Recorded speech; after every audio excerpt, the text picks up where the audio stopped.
दोस्तों, तर्कशील टीवी में आपका स्वागत है और मैं हूं आपका दोस्त आजाद। दोस्तों, अलग-अलग समय पर अलग-अलग हम विषयों को लेकर चर्चा करते रहते हैं और आज का हमारा चर्चा का विषय है सोशल बायकॉट एवं सामाजिक बहिष्कार।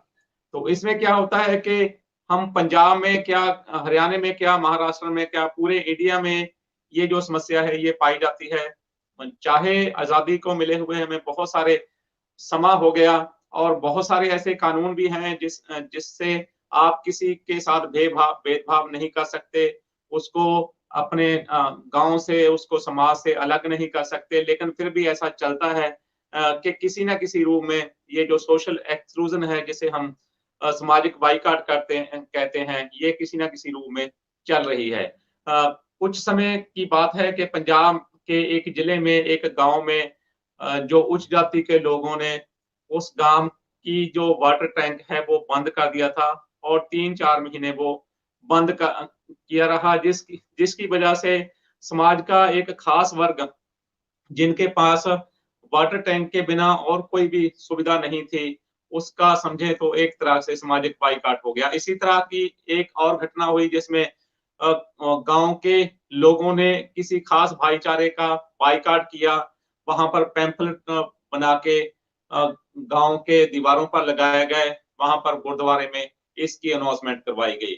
जब ऐसी बात हुई, मीडिया में पहुँची, तो उसका एडमिनिस्ट्रेशन ने नोटिस लिया और बहुत जल्द उसको ठीक किया गया। ऐसी ही बहुत सारी घटनाएँ पूरे देश में, हरियाणा में खाप पंचायत के नाम पर और महाराष्ट्र में गवाक्षिक पंचायत के नाम पर चलती रहती हैं। इस विषय में हम आज बात करेंगे। इस विषय पर हमारे साथ शामिल हो रहे हैं डॉक्टर अ, अ, मिश्रा जी, जो कि अंधश्रद्धा निर्मूलन समिति के अध्यक्ष हैं, छत्तीसगढ़ के अध्यक्ष हैं। हम इनसे बात करेंगे। डॉक्टर मिश्रा जी, आपका बहुत स्वागत है। जी धन्यवाद। जी। डॉक्टर साहब, हम सबसे पहले जानना चाहेंगे, ये जो सोशल एक्सक्लूजन जिसे हम सामाजिक बहिष्कार, सोशल बायकॉट कहते हैं, बेसिकली ये समस्या है क्या? देखिए देखिए जो सामाजिक बहिष्कार है, इसका जो अगर हम शाब्दिक अर्थ पर जाते हैं तो सामाजिक बहिष्कार का अर्थ है कि किसी भी व्यक्ति को या उसके परिवार को उसके खुद के समाज से बाहर कर देना, उसको अपने समाज में होने वाली जो गतिविधियां हैं उस गतिविधियों में शामिल नहीं होने देना, उसको किसी कार्यक्रम में नहीं बुलाना और यदि वो पहुंच भी जाए तो उसको वहां से हटा देना या भगा देना। तो उसका पूरे के पूरे समाज से बाहर करना, उसको सामाजिक बहिष्कार कहा जाता है। कुछ जगह पर इसको कुछ ग्रामीण क्षेत्रों में इसे हुक्का पानी बंद करना भी कहते हैं। हुक्का पानी बंद करने का अर्थ होता है कि वह साथ में बैठकर लोगों से बातचीत नहीं कर सकता, उनकी मीटिंग में शामिल नहीं हो सकता और कई बार उसमें इतनी ज्यादा परेशानी उन्हें झेलनी पड़ती है। जैसे कि अभी आपने भी पहले इस बात की चर्चा की कि वह गाँव के किसी, समझ लीजिए किराना दुकान से वो सामान नहीं ले सकता है, गाँव के कुएं से पानी नहीं भर सकता, गाँव के तालाब में नहा नहीं सकता, गाँव के स्कूल में उसके परिवार का बच्चा जा नहीं सकता, किसी ऐसे जो छोटे-मोटे फंक्शन है उसमें उसको बुलाया नहीं जाता है, शादी में, ब्याह में।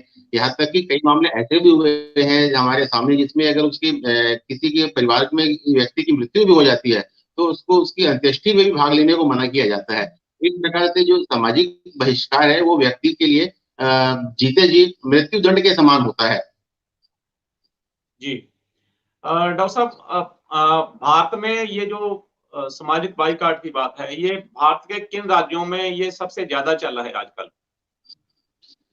देखिए यह जो है जितने भी पिछड़े प्रदेश हैं और समझ लीजिए इसमें झारखंड में है, बिहार में है, उत्तर प्रदेश के हैं, महाराष्ट्र के बहुत सारे, छत्तीसगढ़ है, मध्य प्रदेश है और ये जहाँ भी खाप पंचायतें ज़्यादा सक्रिय हैं या जहाँ पर भी सामाजिक पंचायतें ज़्यादा सक्रिय हैं, जहाँ मजबूत हैं, वो अपने इशारों पर लोगों को नाचने को मजबूर करती हैं।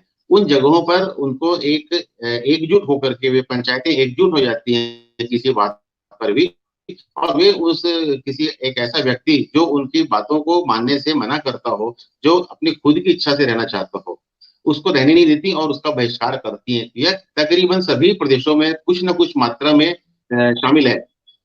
डॉक्टर साहब, इसका कोई डाटा अवेलेबल होगा कि किस साल में या इन सालों में कहाँ पर ज़्यादा हुआ, कितना हुआ, इसका कोई डाटा अवेलेबल है? जी, आपने बहुत अच्छा प्रश्न पूछा है। इसमें देखिए क्या है कि इसमें चूंकि डाटे इसलिए उपलब्ध नहीं हो पाते क्योंकि इस संबंध में हमारे देश में कोई कानून नहीं है। सन 2016 में मैंने एक आरटीआई लगाई थी सरकार के सामने, जो केंद्र सरकार के सामने, कि अगर कोई सामाजिक बहिष्कार के डाटे हैं एनसीबी में, नेशनल क्राइम रिकॉर्ड ब्यूरो में, तो हम क्यों उपलब्ध कराए जाएं। लेकिन वहां पर से जवाब आया कि क्योंकि सामाजिक बहिष्कार में हमारे पास कोई भी डाटा उपलब्ध नहीं है। फिर हमने यहाँ अपने प्रदेश में भी एक आरटीआई लगाई और उसके माध्यम से हमने जानना चाहा कि वहां यहाँ पर भी अगर कोई ऐसे मामले हैं तो बताए जाए। लेकिन क्योंकि मैं आपको ये बताऊंगा कि आज तक किसी भी सिर्फ एक महाराष्ट्र को माना जाए तो उसके अलावा किसी प्रदेश में सामाजिक बहिष्कार के संबंध में कोई कानून नहीं है। और इस कानून नहीं होने से जो भी ऐसे मामले आते हैं वे बहुत ही छोटी मामूली धाराओं में रजिस्टर्ड होते हैं और इसके कारण इनका कोई डाटा अलग से नहीं होता है। और इसलिए हम लगातार सरकार से मांग भी करते रहते हैं कि इसमें एक कानून बनना चाहिए, क्योंकि जो ये सामाजिक बहिष्कार है यह भी एक सती प्रथा जैसी और बहुत सारी अन्य, जैसे दहेज प्रथा है, महिला उत्पीड़न है, उसकी ऐसी एक बहुत बड़ी कुरीति है। और इस कुरीति के कारण बहुत सारे लोगों को सामना करना पड़ता है। अगर मैं आपको सिर्फ छत्तीसगढ़ का उदाहरण दूं तो यहाँ हमने एक सर्वे कराया है और उस सर्वे में हमने पाया कि करीब करीब 30,000 परिवार जो हैं अलग अलग जाति से जुड़े हुए हैं, वे किसी न किसी रूप से सामाजिक बहिष्कार के शिकार हैं। तो जब एक प्रदेश में इतने हो सकते हैं, 30,000 हो सकते हैं, तो पूरे देश में यह संख्या जो है करोड़ों में होगी। लेकिन चूंकि इसमें लोगों के बीच में एकता नहीं होती है, लोग अपने समाज के खिलाफ सामने आने से डरते हैं, इस पुलिस में रिपोर्ट कराने से डरते हैं, इसलिए ऐसे मामले लगातार सामने आते नहीं है। जी। डॉक्टर साहब, ये जो सोशल बाइकआउट की बात है, तो इस इसके पीछे मानसिकता क्या रहती है समाज की? जिन जो लोग इसको करते हैं, उसके उसके पीछे ये इसकी इसकी मानसिकता क्या रहती है? जी, इसमें एक मैं आपको बताना चाहूँगा, इसके जो बहुत सारे कारण हैं और उसमें पहला प्रमुख कारण यह है कि जो अंतर जातीय शादियाँ होती हैं, जो इंटरकास्ट मैरिज होती हैं, तो वो उन जातियों के पीछे भी लोगों का सामाजिक बहिष्कार होता है, एक सबसे बड़ा कारण है। दूसरा कारण है गाँव में जो खाप पंचायतें होती हैं या जो सामाजिक पंचायतें होती हैं, जो पूरे के पूरे समाज को अपने ढर्रे पर नचाना चाहती हैं। उसके जो तथाकथित नेता होते हैं, उसके जो समाज के जो ठेकेदार होते हैं, वो ये कोशिश करते हैं कि समाज का हर व्यक्ति उनकी ही उनका कहना माने, उनके कहे बिना बातों को नहीं माने। ये दूसरा कारण है। तीसरा, कई बार ऐसा भी हुआ, मैं आपको बताऊँगा, पिछले हफ्ते की एक खबर है, की खबर है, जहाँ पर एक बच्ची को एक दूसरे के घर से फूल लेने के कारण, उसके पूरे के पूरे फूल तोड़ने के कारण पूरे के पूरे समाज को बहिष्कृत कर दिया गया। कुछ मामले ऐसे भी आए हैं जिसमें अगर कोई व्यक्ति जो है वो सरपंच के कहे के अनुसार वोट नहीं दिया, तो उसके पूरे के पूरे परिवार को बहिष्कृत किया। 2 मामले ऐसे भी आए थे जिसमें उन्होंने चूँकि चुनाव लड़ लिया था गाँव में और उन्हों उसमें सरपंच की सहमति नहीं थी और निर्दलीय लड़ा था, इसलिए उनको उस गाँव के सरपंच ने और जिन लोगों ने जीता था उसका पूर्ण समाजिक बहिष्कार करके उनका गाँव में हुक्का पानी बंद कर दिया। तो ऐसे बहुत सारे अलग-अलग मामले हैं जिसमें अगर कोई व्यक्ति अपनी ज़मीन पर खेती कर रहा है, लेकिन अगर उसने सरपंच के कहे अनुसार उसने काम नहीं किया, तो उसका बहिष्कार हो जाता है। तो बहुत सारे कारण हैं और इस बहिष्कार का जो एक दुष्परिणाम है, मैं आपको ये बताना चाहूँगा कि बहुत सारे लोग ऐसे भी हुए जिनको स्कूल में बच्चियों को स्कूल जाने से रोका गया कि तुम्हारा बहिष्कार हो गया है। कुछ लोग उस दुकान में, किराने की दुकान में नहीं जा सकते, तालाब में वहाँ पर जाकर के नहा नहीं सकते, बोरिंग से पानी नहीं ले सकते और ऐसी बहुत सारी जो दैनिक जीवन की समस्याएँ हैं। अगर वो अपने गाँव भी जाते हैं तो उनको बॉटल में पानी लेके जाना पड़ता है क्योंकि उनको डर रहता है कि उनको उस स्थान पर कोई पानी नहीं देगा। तो ये एक प्रकार का उनके मानव अधिकारों का हनन है। हमारा जो ह्यूमन राइट है, उसका जो अधिकार होता है हर व्यक्ति का, उसका हनन है। क्योंकि हमारा जो संविधान है, वो हर व्यक्ति को अपने ढंग से जीने की आज़ादी देता है और उसपे इस प्रकार की कोई रोक-टोक नहीं कर सकता है। तो ये उसका एक प्रकार से हनन है और यह पूरी तरह से गलत है और एक प्रकार से यह समझ लीजिए उसके ऊपर ये प्रताड़ना है और अत्याचार है।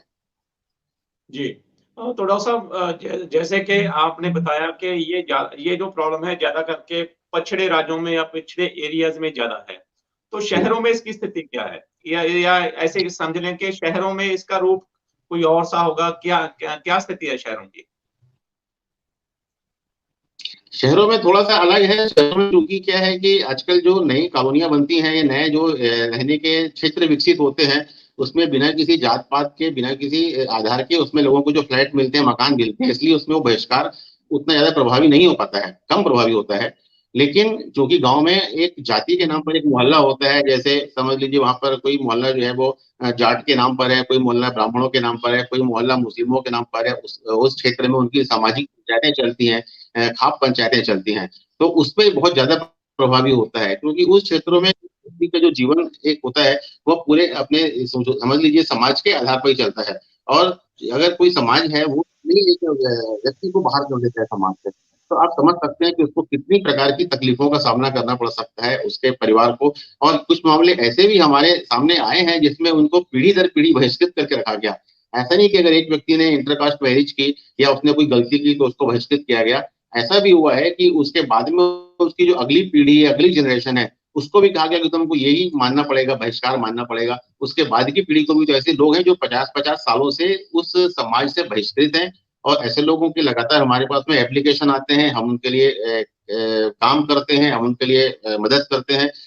एक मामला बताऊंगा, एक बिलासपुर के पास का था जिसमें एक व्यक्ति की माँ की मृत्यु होने पर उसे रोका गया समाज के लोगों ने। तब हमने वहां पर जाकर के और पुलिस की मदद से हमने उसको अंतिम संस्कार में शामिल होने में मदद की।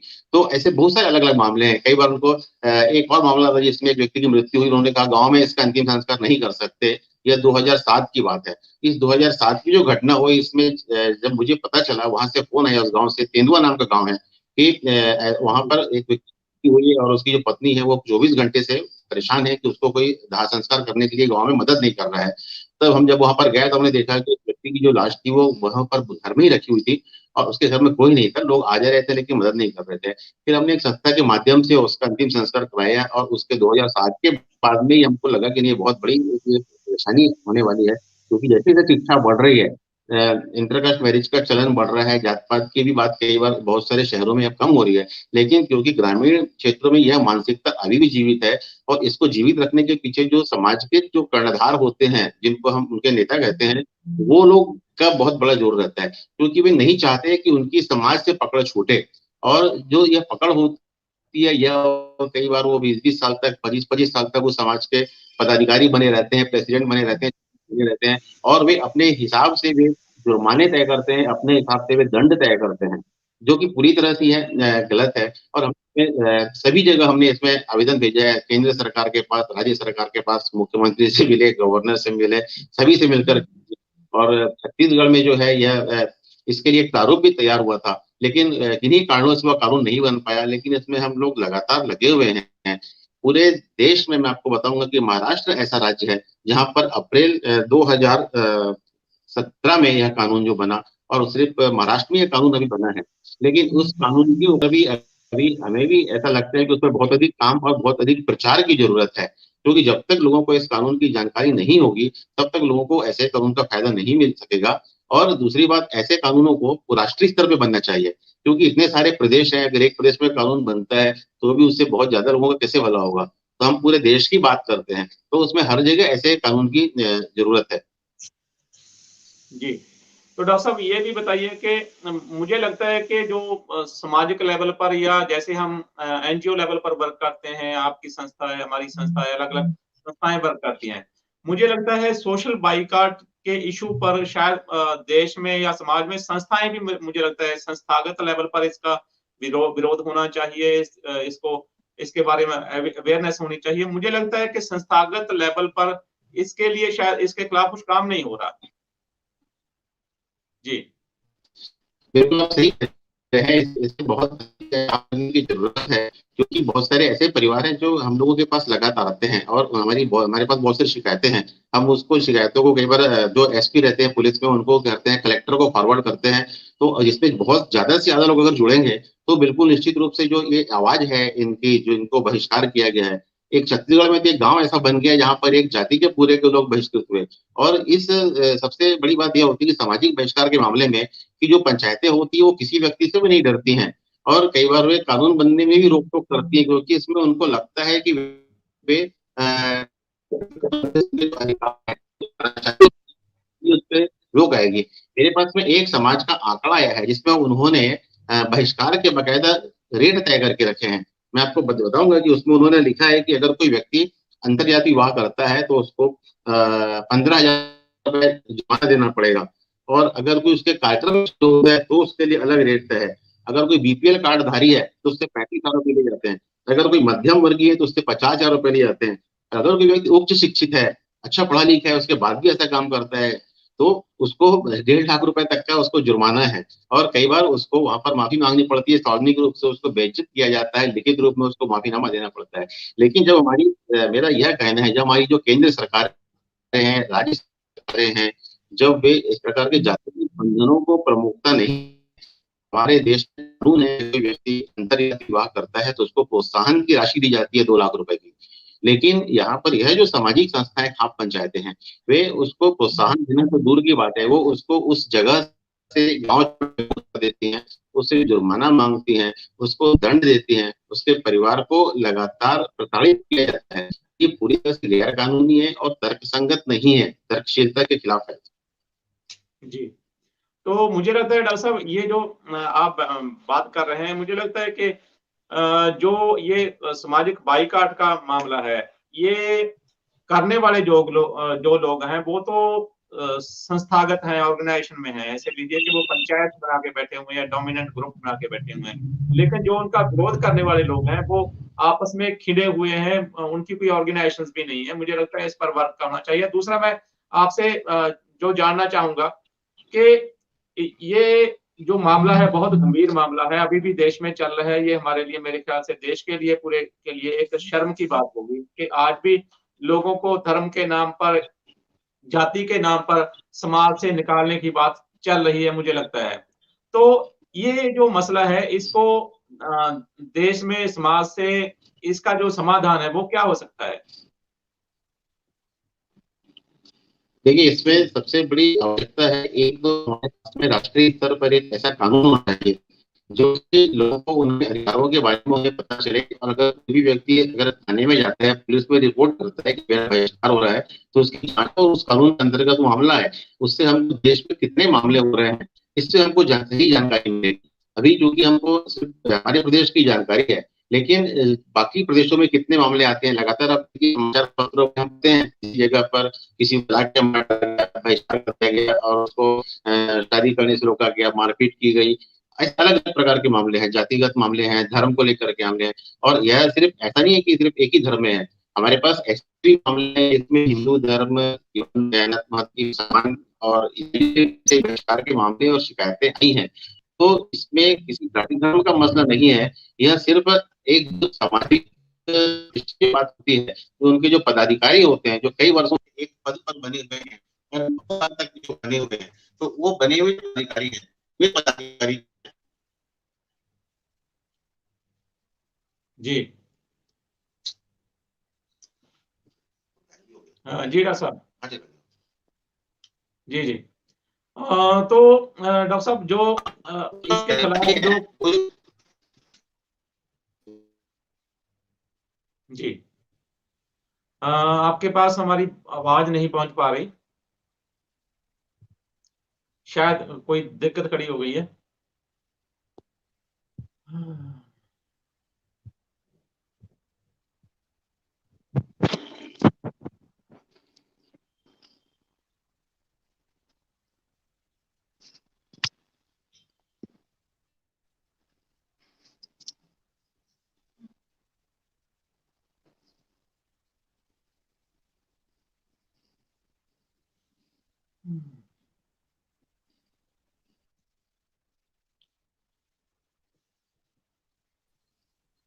जी डॉक्टर साहब। जी जी। इसमें जो जो पदाधिकारी हैं, जो अपनी मनमानी चलाना चाहते हैं और उस मनमानी के कारण वो लोगों को आगे नहीं आने देते। इसमें हमने जब कानून बनाने की जब सलाह दी, हमने जब सरकार से मांग की, तो हमने यह भी कहा कि ऐसे जो पदाधिकारी हैं, ऐसे जो लोग बहिष्कार करते हैं, तो ऐसी जो संस्थाएं जो सरकार से अनुदान लेती हैं, सरकार से पैसा लेती हैं, सरकार से जमीन मांगती हैं, सरकार से बहुत सारा ग्रांट लेती हैं, ऐसी सारी पदाधिकारियों को, ऐसी संस्थाओं को बैन करना चाहिए। और उनके खिलाफ जो है एक मामला तय होना चाहिए कि वो ऐसे जो गलत काम कर रही हैं, क्योंकि वो समाज के विकास के लिए ही सरकार से अनुदान लेती हैं, लेकिन वो समाज के विरोध में काम करती हैं। तो इसलिए ऐसे मामलों पर जरूरत है कि उस पर रोक लगे और उनके साथ में एक कड़ा कदम उठाया जाए, ताकि जो निर्दोष व्यक्ति, जो कम उम्र के व्यक्ति हैं, ऐसे लोगों के खिलाफ भी एक एक्शन हो सके और उनको हमेशा के लिए ऐसे गलत काम करने के लिए रोका जाए। क्योंकि वो एक तरफ तो सरकार से समाज के विकास के लिए पैसे लेते हैं, अनुदान लेते हैं, जमीन लेते हैं, भवन बनाते हैं, लाइब्रेरी के लिए पैसे लेते हैं, लेकिन दूसरी ओर वो समाज के जो लोग नए लोग हैं, जो अपना जीवन शुरू करना चाहते हैं, जो एक अच्छे ढंग से रहना चाहते हैं, जो पढ़ाई लिखाई करना चाहते हैं, जो हर गलत बात का विरोध करना चाहते हैं, ऐसे लोगों को आप समाज से बाहर करके आप उनको कमजोर करने का प्रयास करते हैं, जो कि गलत है। जी और इस बात को हमको जरूरत है रोकने की। और जितनी भी सामाजिक संस्थाएं हैं, चाहे वो किसी भी क्षेत्र में काम कर रही हों, इस आवाज को अगर उठाती हैं तो निश्चित रूप से जो इस कानून बनाने की मांग भी मजबूत होगी। और दूसरा मेरा यह भी कहना है कि ऐसा कोई जरूरी नहीं है कि सिर्फ कानून बनने से ही यह समस्या हल हो जाएगी। हमको लोगों को जी सामाजिक रूप से जागरूक करना पड़ेगा। कानून जी बनने से सिर्फ एक हमें फायदा होता है कि हमको ऐसे मामलों की एक निश्चित जानकारी मिलती है, और साथ ही साथ एक कड़े दंड की जो बात होती है, जैसा महाराष्ट्र में है, वहां पर 7 साल का जो है उसमें कैद की बात है, 5 लाख रुपए तक जुर्माने की बात है। हमने छत्तीसगढ़ में भी इसी प्रकार की मांग की है। अगर किसी समाज के ऊपर जुर्माना होता है, उसके ऊपर अनुदान बंद होता है, पदाधिकारियों को जेल होती है, तो वे ऐसा गलत काम करने से हिचकेंगे, और ऐसा गलत काम करेंगे नहीं कि किसी व्यक्ति का जीवन खराब हो जाए। क्योंकि जो व्यक्ति है, हमारा जो जितने व्यक्ति समाज जो है, यह एक एक व्यक्ति से बनता है। और अगर ऐसे हम व्यक्तियों को धीरे धीरे कोई पदाधिकारी बाहर करता है, उन्हें समाज से बाहर करने की बात करता है, तो उसके न केवल मौलिक अधिकार का, मानवाधिकार का हनन है, बल्कि उसके लिए एक दृष्टिगत रहता है कि वह जीते जी अपने परिवार के मिल नहीं सकता, अपने रिश्तेदारों से बात नहीं कर सकता है, जा नहीं सकता है। क्योंकि ऐसे बहुत सारे मामले हुए हैं जिसमें अगर उन्होंने रिश्तेदारों से बात की, तो उस रिश्तेदार को भी 10,000 रुपए या 20,000 रुपए का फाइन किया गया। कुछ मामले ऐसे भी जिसमें अगर किसी पैसे व्यक्ति ने अपने घर की शादी में अगर किसी बारात ले गया, तो उसमें जितने लोग बारात गए थे, उन सभी के ऊपर 15,000 रुपए का जुर्माना हुआ।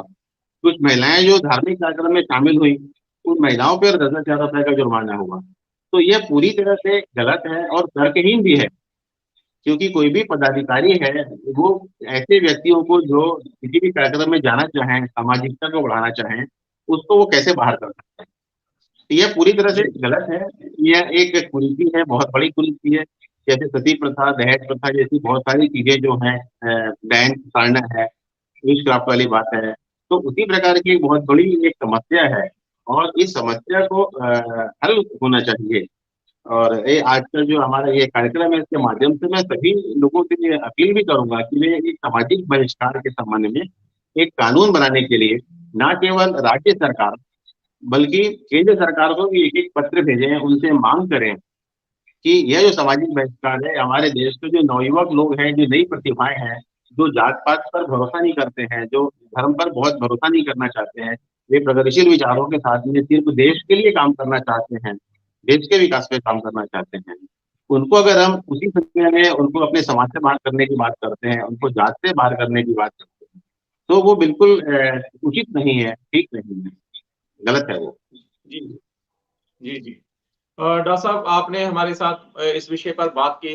बहुत लंबी सारी जानकारी आपने दी और बताया कि ये जो समस्या है सामाजिक बाइकआउट की, ये अभी भी समाज में किस भयंकर रूप में चल रही है। आपने इतनी सारी जानकारी दी, पैनल में शामिल हुए, आपका बहुत बहुत धन्यवाद। आपका बहुत बहुत शुक्रिया। जी। जी दोस्तों, जैसे कि डॉक्टर दिनेश मिश्रा जी ने बताया कि आज भी छत्तीसगढ़ में पिछले सालों में 10,000 के नियर अबाउट इनका जो आंकड़ा है, वो सामाजिक बाइकआउट का शिकार हुआ है। ऐसे ही आंकड़ों को लेकर चलें तो इससे भयंकर जो स्टेट्स हैं वो हरियाणा की है, महाराष्ट्र की है, जहां पर डेली अखबारों की बड़ी खबरें बनी रहती हैं कि ऐसा कुछ हुआ है। तो आज भी देश में ऐसा कुछ चल रहा है, तो ये हमारे लिए बहुत ही बुरी बात है, बहुत ही शर्म की ना बात है। इस पर हमें जागरूक होना चाहिए कि सभी लोग इक्वल हैं, सभी लोग समान हैं और सभी को जीने का अधिकार है। किसी की डोमिनेंस, किसी के जीने का रास्ता बंद कर दे, तो ये बहुत गलत बात होगी। इस पर हमें जागरूक होने की ज़रूरत है और साथ ही साथ हमें अपनी स्टेट्स पर और जो केंद्र सरकार है, उस पर दबाव बनाना चाहिए कि ये सोशल बाइकआउट के खिलाफ एक कानून लाया जाए, ताकि ये जो बीमारी है, इसको खत्म करने के लिए रास्ता जो है, वो थोड़ा-सा और आसान हो सके। जैसे कि महाराष्ट्र ने 2017 में कानून ये बनाया और उसके अच्छे परिणाम मिले हैं, ऐसे ही पंजाब में, हरियाणा में और पूरे देश में अलग-अलग स्टेट्स लेवल पर कानून होने चाहिए, तो उसके बिना केंद्रीय लेवल पर कानून होना चाहिए, ताकि ये जो सामाजिक बाइकआउट की बात है, इसको हल किया जा सके। इस विषय पर आपको डॉक्टर दिनेश मिश्रा जी ने बहुत सारी जानकारी दी। ऐसी ही और जानकारी के लिए हम आपके साथ के रूबरू होते रहेंगे। अगर इस वीडियो में हुई बातों से आपका कोई इख्तिलाफ़ात है, आपके पास कोई सजेशन है तो हमें ज़रूर भेजें। चैनल को सब्सक्राइब करें, वीडियो अच्छी लगी तो इसको समाज के दूसरे वर्गों तक जानकारी पहुँचाने के लिए शेयर करें। आप हमारे साथ बने रहे तो आपका बहुत-बहुत शुक्रिया, बहुत-बहुत धन्यवाद। For more contents related to rational thinking, subscribe our Tarkshil TV channel now. For instant updates of new videos, don't forget